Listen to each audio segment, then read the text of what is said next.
소망 되신 주, 나의 소망 되신 주,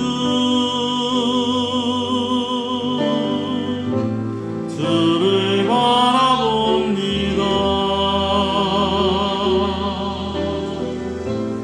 다시 오실 나의 왕 예수,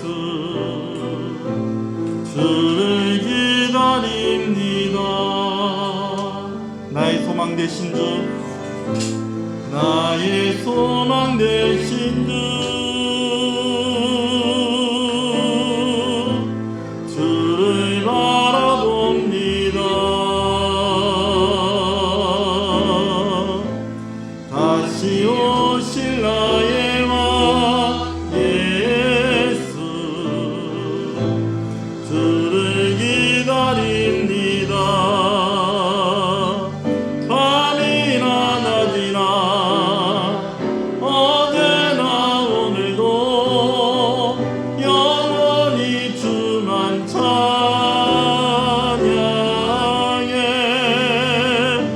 괴롭고 슬플 때 낭망하여 넘어져도 언제나 주만 찬양하겠네.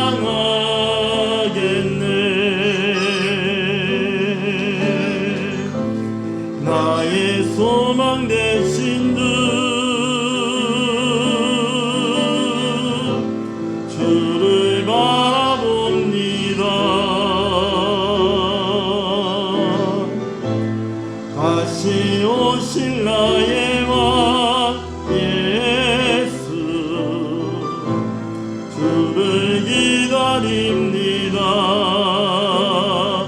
밤이나 낮이나 어제나 오늘도 언제나 주만 찬양해.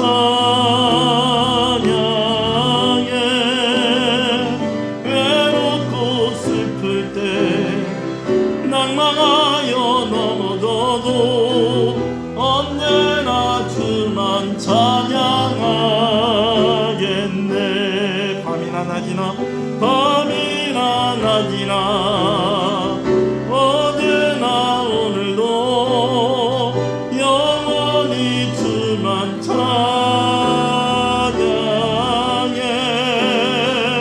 괴롭고 슬플 때 낭망하여 넘어져도 언제나 주만 찬양하겠네.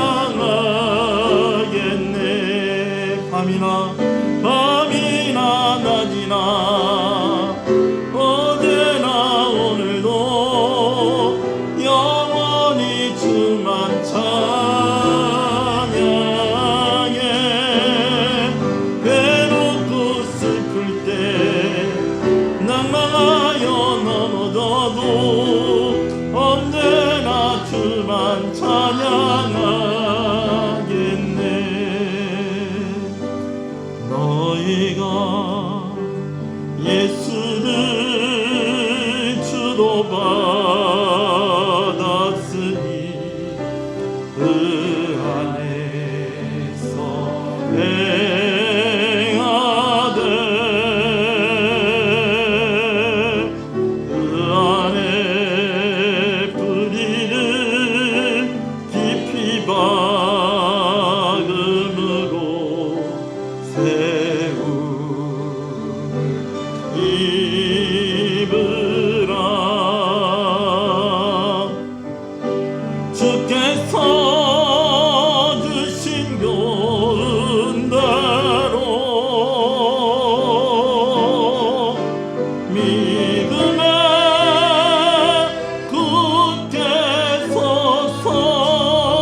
고백하시겠습니다. 전능하사 천지를 만드신 하나님 아버지를 내가 믿사오며 그 외아들 우리 주 예수 그리스도를 믿사오니 이는 성령으로 잉태하사 동정녀 마리아에게 나시고 본디오 빌라도에게 고난을 받으사 십자가에 못 박혀 죽으시고 장사한 지 사흘 만에 죽은 자 가운데서 다시 살아나시며 하늘에 오르사 전능하신 하나님 우편에 앉아 계시다가 저리로서 산자와 죽은 자를 심판으로 오시리라. 성령을 믿사오며 거룩한 공예와 성도가 서로 교통하는 것과 죄를 사해 주시는 것과 몸이 다시 사는 것과 영원히 사는 것을 믿사옵나이다. 아멘.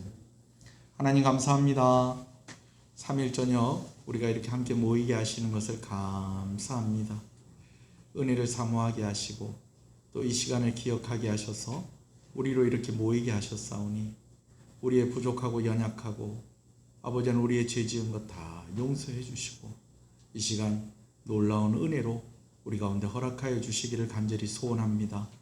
우리 성도들의 가정 하나님께서 기억하여 주셔서 건강의 문제로 물질의 문제로 관계의 문제로 아버지 어려워 시험당하여 넘어지지 아니하도록 하나님께서 은혜를 더하여 주시고 이 시간 말씀을 들을 때에 새 힘을 얻고 마음이 위로받고 아버지 하나님 주의 은혜를 확인하면서 더 힘을 내는 귀한 시간 되게 하여 주시옵소서.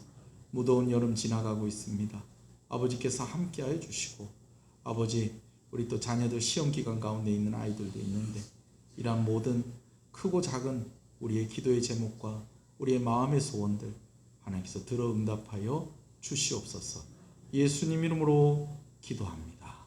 아멘. 할렐루야. 우리 함께 말씀을 보겠습니다. 사도행전 15장 6절에서 21절의 말씀입니다. 사도행전 15장 6절에서 15절 말씀인데요. 우리가 말씀을 보면서 또 본문의 말씀을 우리가 볼 거거든요. 그래서 6절, 7절 말씀만 보도록 하겠습니다. 사도행전 15장 6절 그리고 7절의 말씀입니다.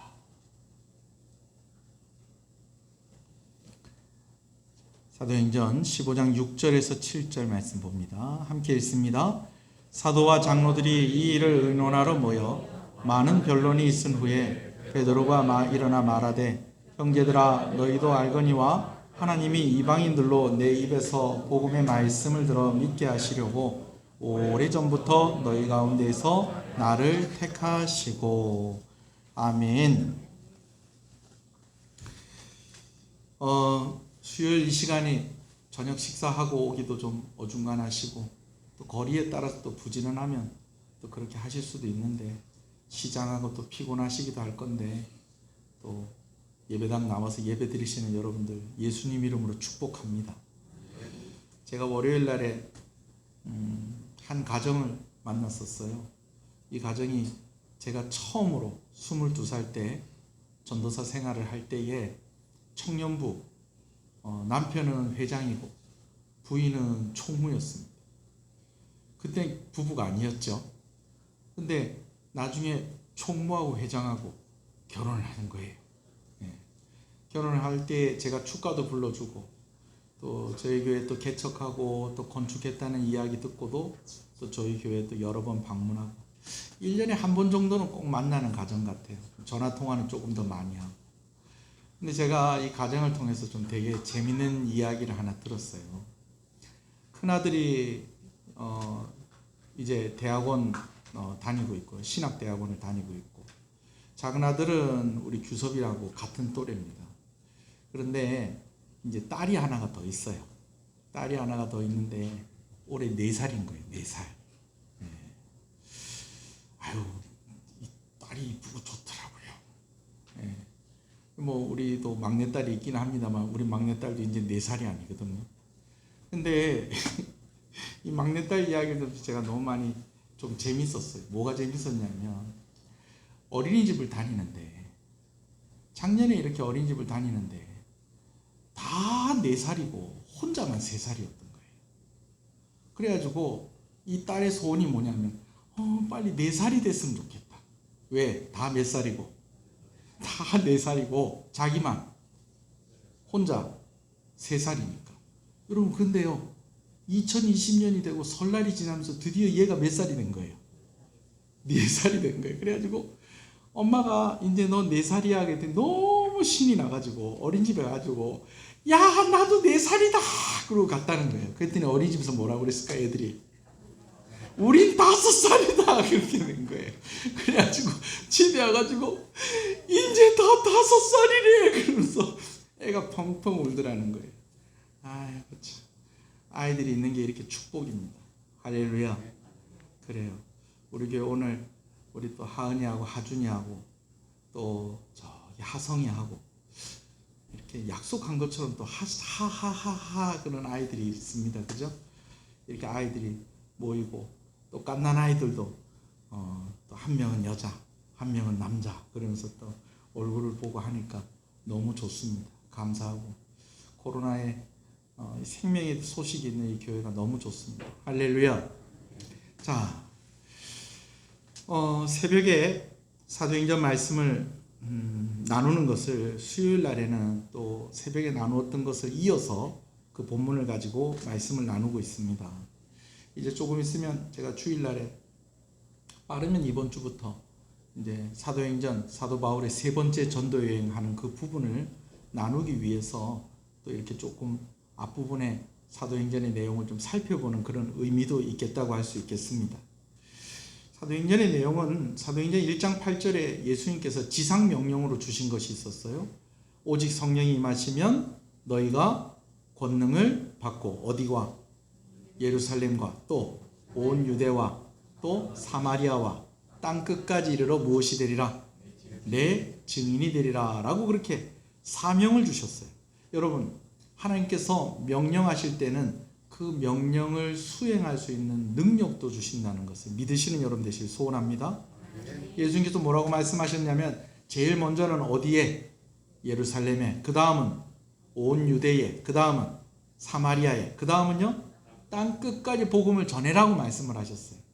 근데 뭐 너희가 가지고 있는 힘으로 너희가 알아서 어떻게 한번 해봐라 그렇게 하신 것이 아니고 예수님께서 이 명령을 주실 때에 성령께서 함께 하시면서 무엇을 주시고 권능을 주셔서 이 일들을 감당하게 하셨다는 것입니다.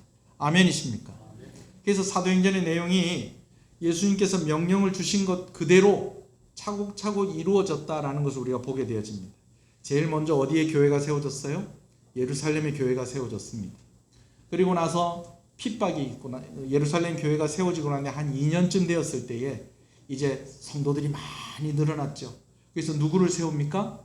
집사들을 세우죠. 7 집사를 세웠는데 이 7 집사 중에 누가 먼저 순교를 당해서 죽고 스데반 집사가 먼저 순교를 당해서 죽고 난 뒤에 온 예루살렘 교회에 본격적으로 큰 핍박이 있게 되어집니다.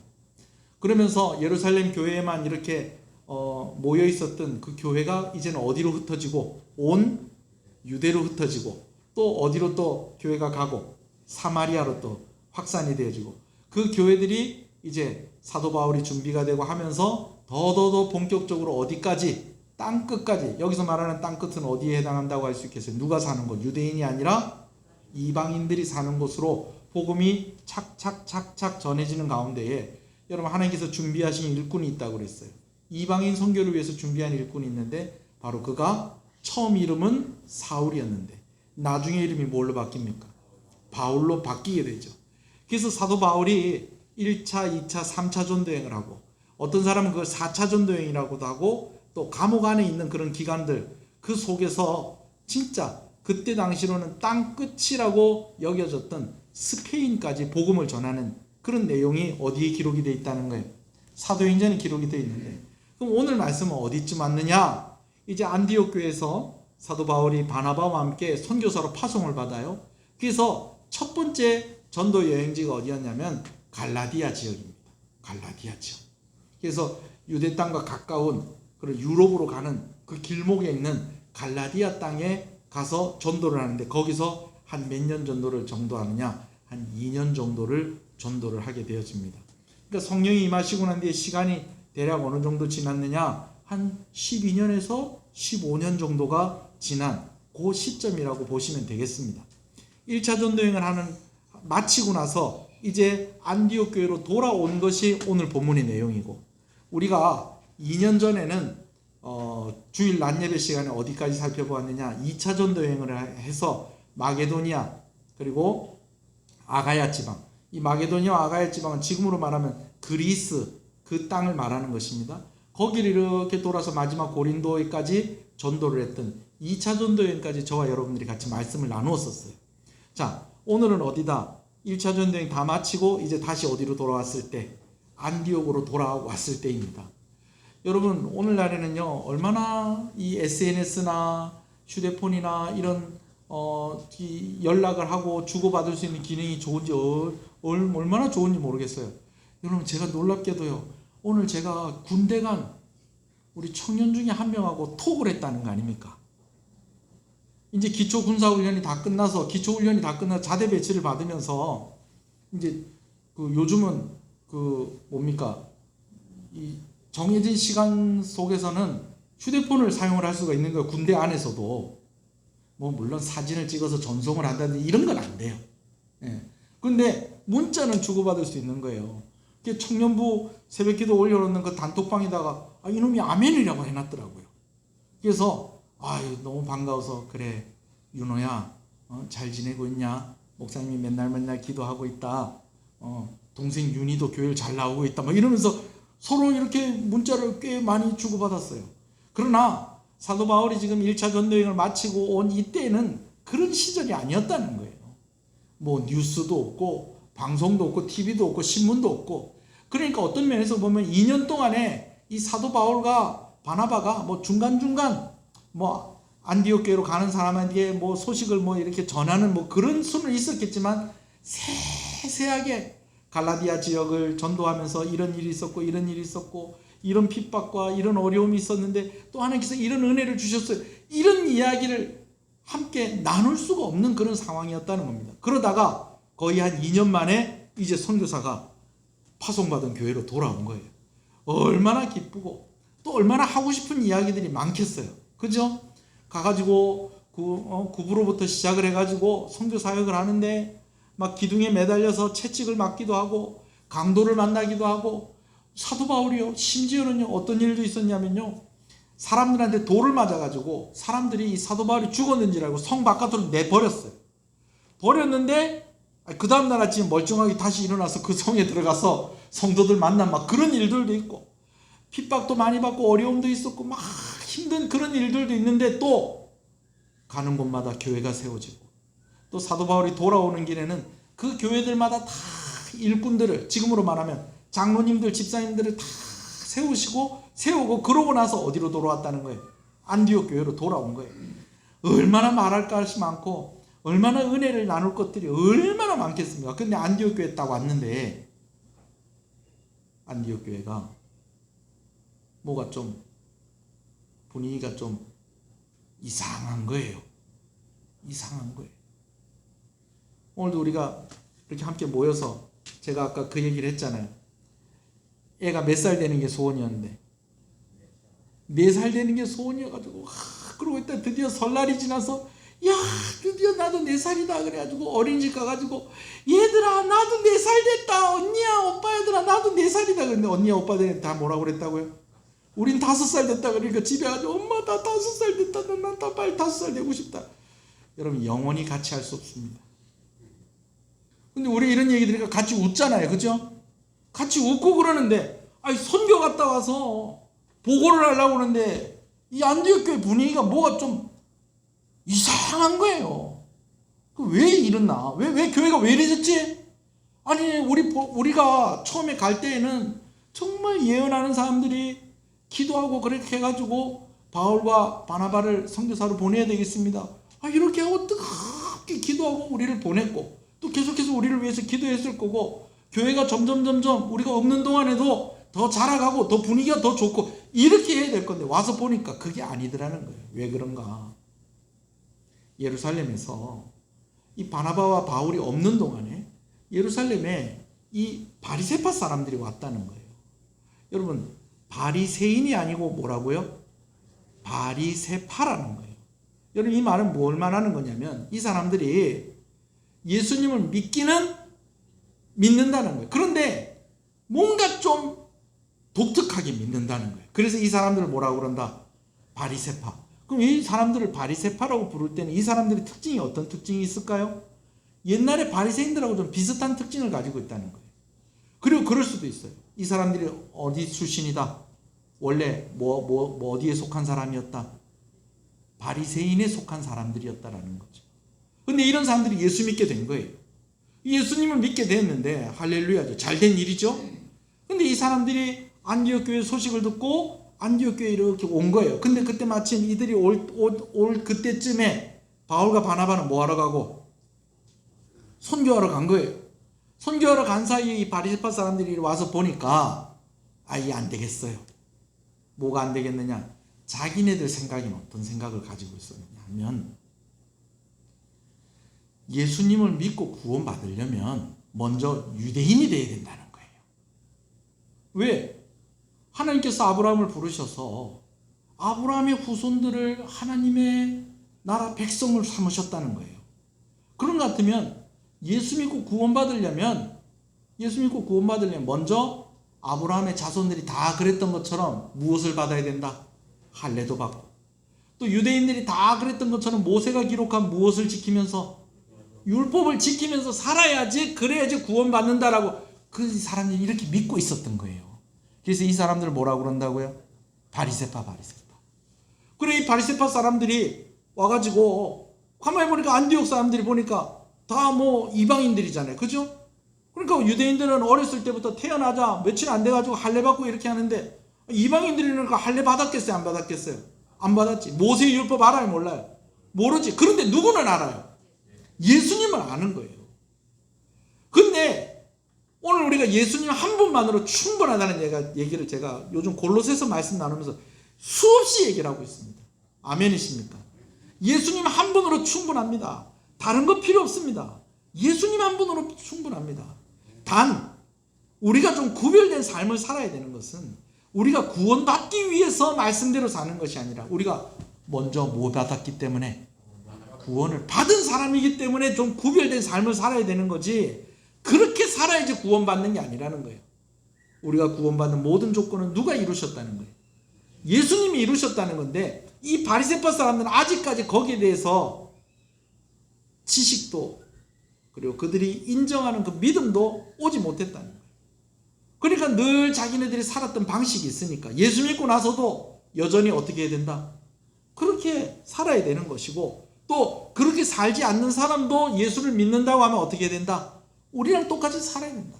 그러니까 이방인인 너희도 유대인은 우리랑 똑같이 뭐 받고?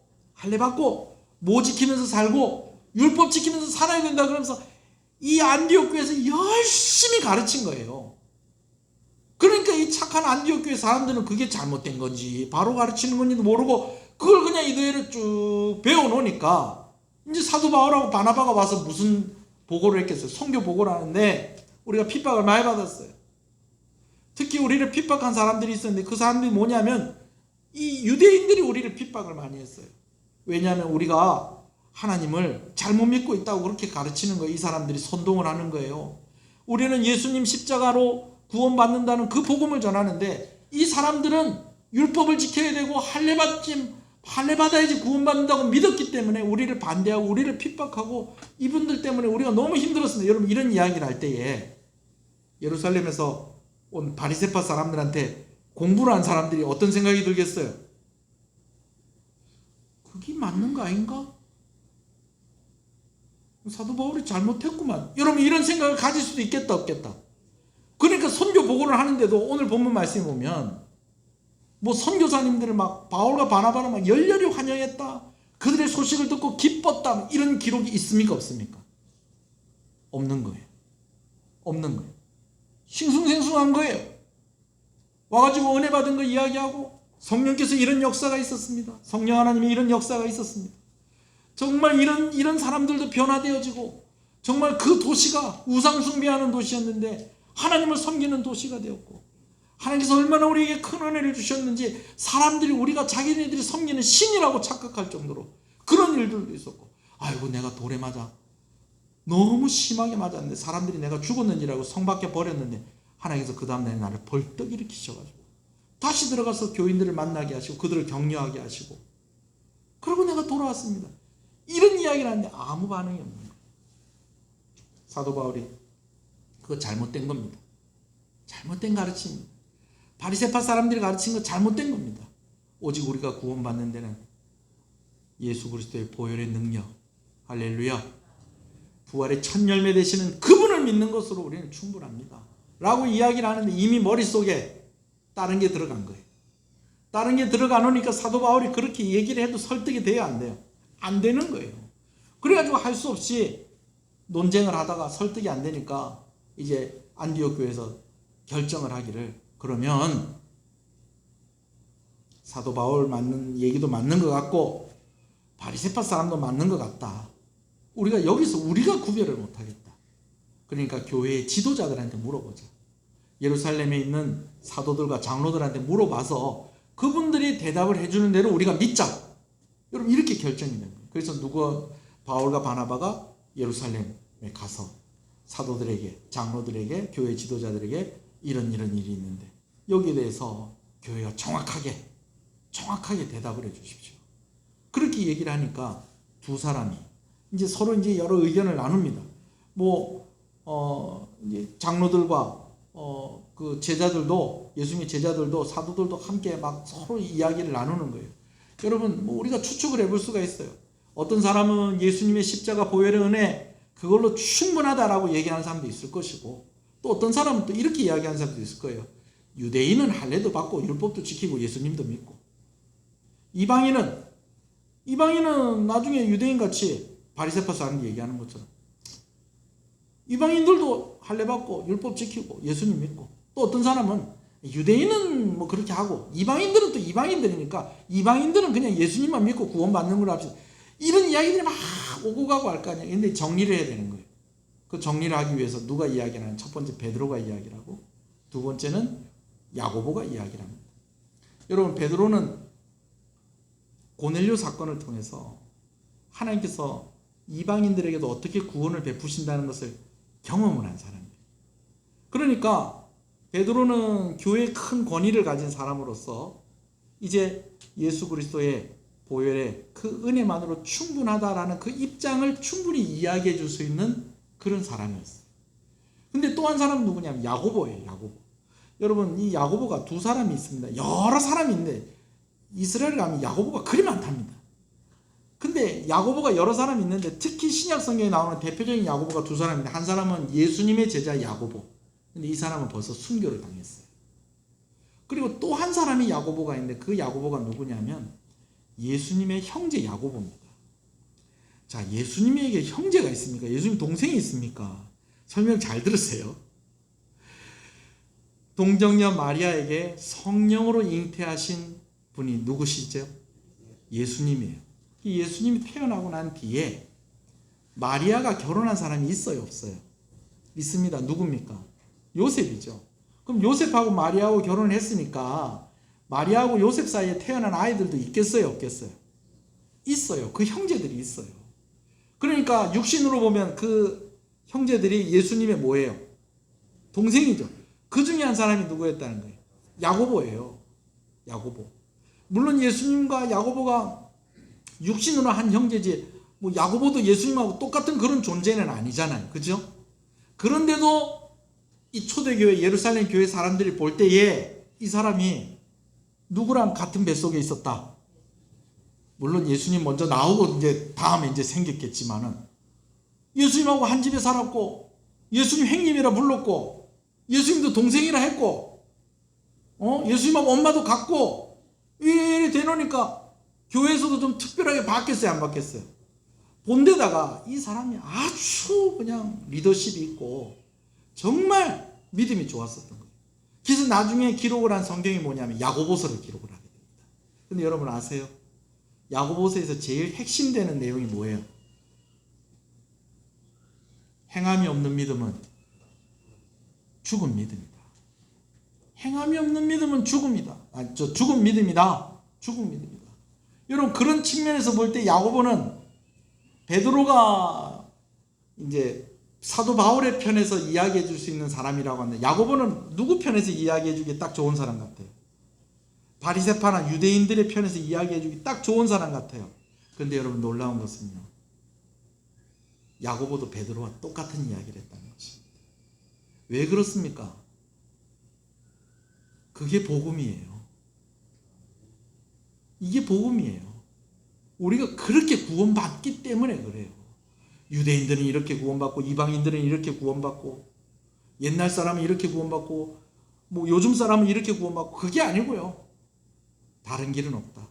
오직 누구밖에 없다. 예수님밖에 없다는 거예요. 그럼 야고보가 얘기하는, 그러면은 죽은 믿음, 그건 뭐 하는 믿음입니까? 제가 말씀드렸잖아요. 우리가 믿음으로 구원받은 사람이라면 우리가 그 믿음이 진짜라는 걸 우리가 보여줄 수 있어야 됩니다.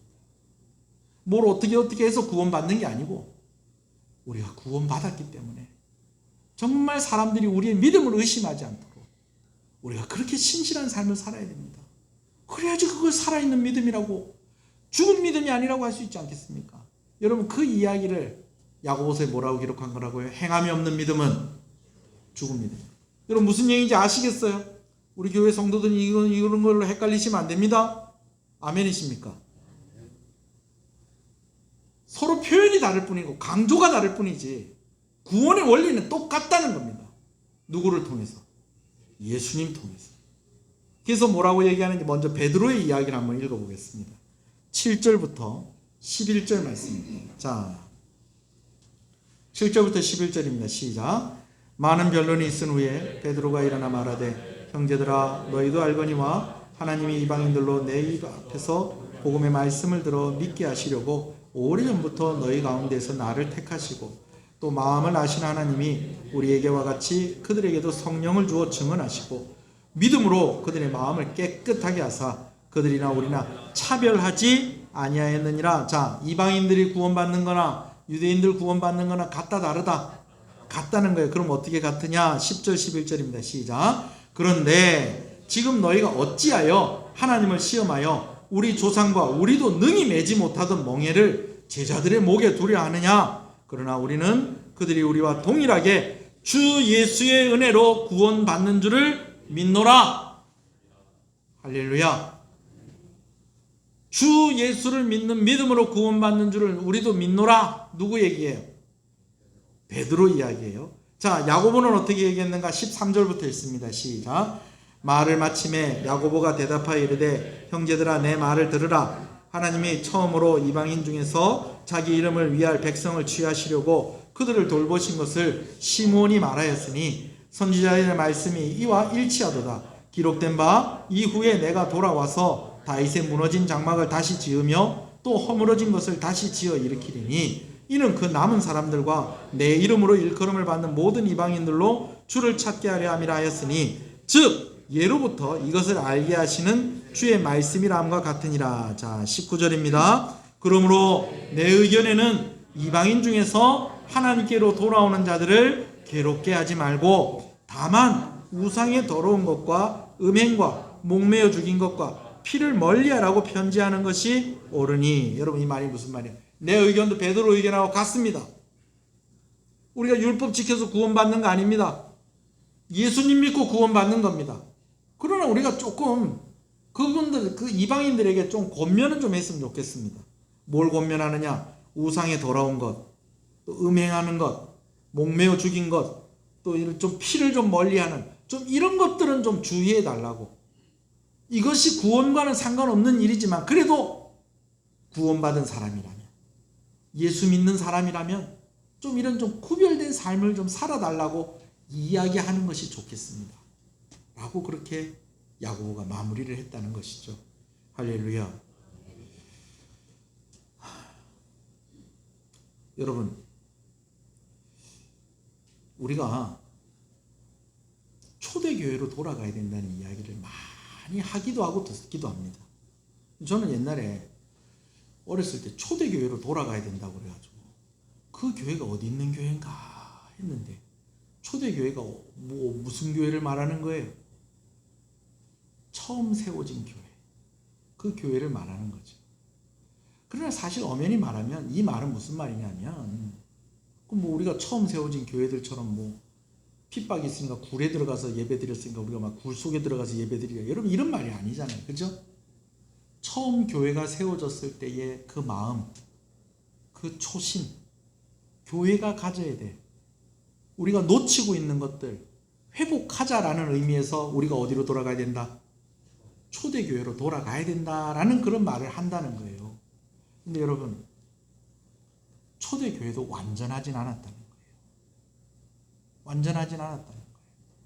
그 안에도 힘들고 어려운 일이 있었고, 관계에 다툼이 있었고, 이단들도 들어와가지고 막 교회를 어지럽히고, 잘못된 가르침, 또 막 서로 불평하고, 여러분 이런 모습들이 초대교회도 있었다는 거예요, 없었다는 거예요? 여러분 있었다는 거예요. 집사가 왜 세워졌습니까? 연약한 자들을 돌보는 것에 있어서 소리하는 그런 부분이 생기게 되어지고, 그것 때문에 불평이 있고, 그것 때문에 교회가 막 분쟁이 있고, 이렇게 하다 보니까 이런 분쟁이 없어야 되겠다. 그리고 말씀 맡은 사람들이 이 일을 맡아서 주관을 하다 보니까 은혜가 안 된다. 은혜가 안 돼. 이 일을 맡아서 할 사람들을 정하여. 그래서 집사가 세워진 거예요. 문제가 있으니까 해결하기 위해서 뭘 한 거예요? 집사를 세운 거예요. 예. 초대교회도 문제가 있었다 없었다? 있었다는 거예요. 성령으로 충만해가지고 정말 이번에 선교를 가는데 바울과 바나바가 같이 갔으면 좋겠습니다. 네 사람이 함께 기도하는데 같이 일치가 돼가지고, 그래서 바울과 바나바를 파송을 했는데, 여러분 그런데 그런 교회에도 바리새파 사람들이 와가지고 잘못 가르침을 하니까 교회가 좀 흔들리더라 안 흔들리더라? 흔들리더라는 거예요. 여러분 이런 것을 보면서 우리가 얻을 교훈 첫 번째는요, 교회는 완전하지 않다는 것입니다. 그 이유는 간단해요. 완전하지 않은 사람들이 모였기 때문에 그렇다는 것이죠. 할렐루야. 이게 할렐루야 할 일이 아닌 것 같은데, 주여. 그런데 그러면서도 우리가 또 기억해야 할 것은, 교회는 완전하지 않지만 무능하지 않다는 것입니다. 그 안에 생명의 역사가 계속해서 일어난다는 것입니다. 아멘이십니까? 아니 어떻게 교회가 어떻게 하다가 이렇게까지 됐습니까? 했는데, 그러나 그 안에도 생명의 역사가 일어나고 복음의 능력이 나타나고 하더라는 것입니다. 그 이유는 간단합니다. 교회와 누가 함께 가시기 때문에, 하나님께서 교회와 함께 하시기 때문에, 성령께서 우리와 함께 하시기 때문에 그렇다라는 것이죠. 여러분 이 세상에 완벽한 교회가 있을까요? 완전한 교회가 있을까요? 없습니다. 왜? 연약한 우리 같은 사람들이 모였기 때문에 그런 것이죠.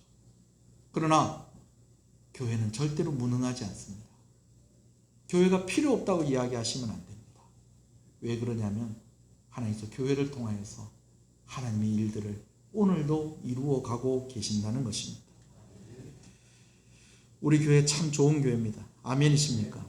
근데 여러분 우리 교회도 아쉬움이 있습니다. 여기는 안 그러겠지 했다가 큰일 납니다. 우리 교회도 아쉬움이 있어요. 목회자가 볼 때도 좀 당황스럽고 실망스러울 때도 있어요. 여러분 목사도 마찬가지입니다.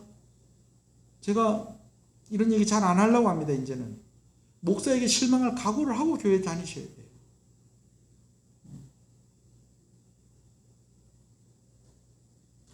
저도 실수할 때가 있다는 거예요. 아직까지 다듬어지지 못하고 연약한 부분이 있다라는 것입니다. 22살 때부터 전도사 생활하면서 그래도 이만큼 다듬어진 게 이만큼입니다. 내년엔 더 좋은 목사가 될 줄로 믿습니다. 앞으로 더 좋은 목사가 될 줄로 믿습니다. 근데 그런 걸 생각을 하면서 저하고 같이 있어야지. 우리 목사는 완벽하다. 여러분 오히려 이렇게 생각하고 있다가는 저 때문에 시험 들 수 있습니다. 사도 바울은 완벽했습니까? 사도 바울이요, 이 사람이 얼마나 꼼꼼한 사람이고 명석한 사람인지 신약 성경의 서신서를 거의 다 누가 썼다는 거예요? 사도 바울이 썼다는 거예요. 그런데 정말 단어 하나 아쉬운 것이 없을 정도로 그가 완벽한 말씀을 하나님의 감동으로 기록해서 전하고 그 교회를 개척하고 정말 선교의 1세대로서 누구도 따라갈 수 없는 그런 아주 큰 일을 한 사람이 사도 바울입니다. 여러분, 그러나 그도 연약한 사람이었다는 거예요. 몸도 아프고 얼마나 신경이 예민한 사람이었는지, 잘 싸우고요, 까다롭고 불같고 용서도 잘 못하고 꽁하고. 사도 바울이 나중에 저를 만나서 그렇게까지 얘기를 하십니까? 뭐 그래도 제가 할 말 없습니다. 성경에 나와 있는 게 그런데 어떻게 하겠어요? 몇 년 전에 상처 주고 간 사람 아직까지 용서 못 해가지고 난 안 된다. 나중에 보면 막 그냥 죽기 전에 막 사과하고 내가 이때 이 사람한테 미안했다. 이때 참 내가 너무 마음 아팠다. 이런 이야기 막 하고.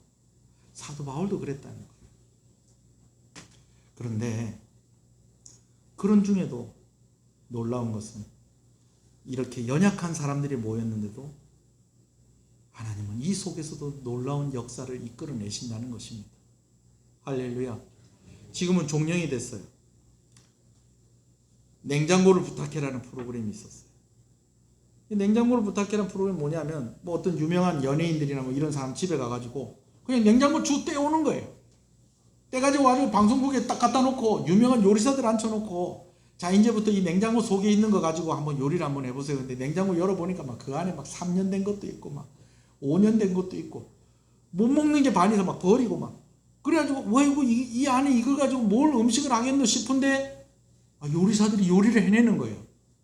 나중에는 조금 좀 프로그램이 변질이 돼가지고 뭐 보통 우리 집 냉장고에는 없는 것들이 막 그 냉장고 속에서 막 나오고 그러더라고요. 여러분 집집마다 소고기 이렇게 재놓고 삽니까? 이렇게 뭐 언제라도 끓여 먹을 수 있는 국거리 소고기하고 그다음 뭐 삼겹살 뭐 이렇게 뭐 이런 거 다 냉장고에 늘 들어 있으세요? 근데 어느 날부턴가 이 게스트로 나오는 집에 냉장고에 그게 다 들어가 있더라고요. 고기도 다 있고 뭐 국물 낼 수 있는 저 마른 생선도 들어가 있고 뭐 그렇더라고요. 제가 그 다음부터는 안 보는데 초창기 때는 진짜 그랬어요. 가가지고 그 집에 가서 냉장고 있는 그대로 갖고 왔는데 놀라운 요리가 되는 거예요. 우리가 물론 맛보진 않았지만 직접 맛을 보진 않았지만 딱 보면 알잖아요. 야 어떻게 저걸 가지고 저런 걸 만들어내나. 여러분 정말 유명한 요리사도 보잘것없는 재료로 놀라운 요리를 만들어낸다는 것입니다. 하나님은 오죽하겠습니까? 창조주 하나님의 손길이 오늘 우리와 함께하고 있다는 것입니다.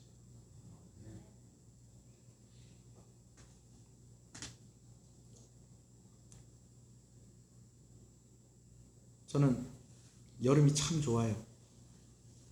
여름에는 조금만 일해도 열심히 일해도 칭찬을 받고 여름에 좀 쉬고 있어도 아이고 더우니까 좀 쉬어도 된다고 또 이해도 해주고. 근데 무엇보다 여름 성경학교하고 여름 수련회가 있으니까 저는 너무 좋습니다. 근데 올해는 여름 성경학교 수련회 할 일이 없네요. 그래서 주일학교 아이들하고 또 중고등부 아이들하고 이전같이는 도저히 안 되겠고 그래도 조금 올해를 그냥은 지나가지 말자 그래서 우리 선생님들하고 의논하고 또 그렇게 또 진행을 하고 있습니다. 수련회 이렇게 준비하다 보면 그래요. 올해는 어떡하지? 성경학교 준비할 때도 올해는 어떡하지? 근데 놀랍게도 하나님께서 은혜를 주세요. 할렐루야. 코로나19가 온 세계를 팬데믹 상황으로 끌고 왔을 때에 앞으로 교회가 어떻게 될까? 우리 교회는 어떻게 될까? 우리 교회가 어떻게 될까? 여러분 그런데요. 상황도 안 좋고 우리도 힘이 없는데 여러분 하나님께서 함께 하시는 소망이 있습니다. 아멘이십니까? 그래요. 오늘 말씀의 결론입니다. 교회는 완벽하지 않습니다. 이 말은 무슨 말입니까? 우리도 완벽하지 않습니다. 교회는 완전하지 않습니다. 우리도 완전하지 않습니다. 저만 그런 건가요? 여러분들도 그렇잖아요. 그죠? 그런데 하나님이 함께 하시니까 무능하지 않다는 겁니다. 할렐루야. 우리 한번 기도하십시오. 말씀을 생각하면서 초대교회로 돌아가야 된다고 우리가 그렇게 이야기하면서, 그래도 초대교회는 우리와 좀 다르지 않았나? 다르긴 달랐죠. 어떻게 그때의 신앙이 오늘날의 신앙과 같다고 할 수 있겠습니까? 그러나 그 가운데서도 연약함이 있었다는 것입니다. 근데 그 연약함을 메꾸어주고 쓰러지지 않고 망하지 않게 하는 것인데, 하나님이 함께 하신다는 것이고 하나님의 말씀이 우리와 함께 하신다는 것입니다. 오늘 우리가 기도할 때에 하나님, 우리는 연약합니다. 그러나 주는 완전하십니다. 우리 이 고백으로 좀 연약함을 고백하고, 이 연약함이 주의 완전하심으로 해결이 되어지게 하시고 메꾸어지게 하시고 더 힘을 내게 하여 주시옵소서. 우리 한번 기도하겠습니다.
살아계신 하나님 아버지, 감사합니다. 진리는 진리인 것입니다. 그 진리의 말씀이 교회를 바로잡고 다시 온전케 하는 그 모습들을 오늘 말씀을 통해서 보게 되어집니다. 연약한 사람들이 모였기에 교회는 완전하지 않습니다. 그러나 교회가 무능하지 않은 것은, 이 가운데서도 역사가 일어나는 것은 오늘 하나님께서 함께 하시기 때문입니다. 오늘 우리가 하나님의 말씀을 들으며 큰 위로와 격려를 얻습니다. 우리는 연약하지만, 우리는 넘어지지만 주는 완전하십니다. 하나님께서 우리 시은의 성도들 가정가정을 기억하여 주시고, 연약하지만 하나님이 함께 하시기 때문에 흔들리지 않고 늘 승리하는 삶을 살아갈 수 있도록, 날마다 더 자라갈 수 있도록 은혜 주시기를 소원합니다. 우리 교회가 또한 그러하게 하여 주시옵소서. 목회자가 더 발전하고 자라가게 하시고, 직분자들이 더 발전하고 자라가게 하시고, 더 많은 구원받는 자들이 모이게 하시고 생명의 역사가 일어나는 교회가 되기를 간절히 소원합니다.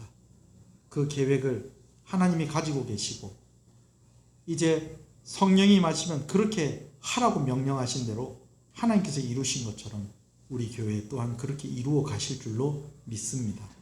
이 저녁에 주의 전에 나와서 다시 한 번 더 자신을 살피고 하나님 앞에 기도한 우리 귀한 성도들에게 하나님 은혜의 은혜를 더하여 주시옵소서. 지금은 우리 주 예수 그리스도의 은혜와 하나님 아버지의 사랑하심과 성령님의 감화감동, 위로 교통 충만하시는 역사가 이제로부터 영원토록 함께 있을지어다. 아멘.